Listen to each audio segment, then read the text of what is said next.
kaga wata kyakkyawar yarinya kai cancali shi dai gaskiya ina tsoro in ji wajen da kuma ta yarfa ni. Yan matan na yanzu yan renin wayo ne su lallai he mai kuɗi amma bari mu dan karasa. Assalamu alaikum yan mata, da fatan dai kina lafiya.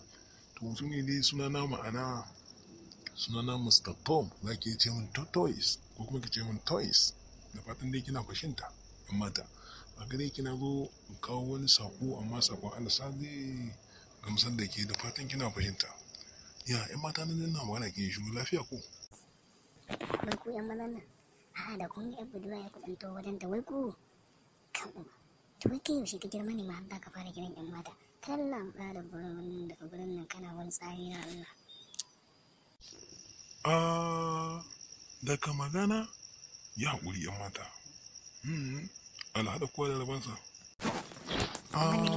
Daga magana shi kenan alhaɗa kowa da rabansa. Kada ka sa kishi saurayi na mai mota.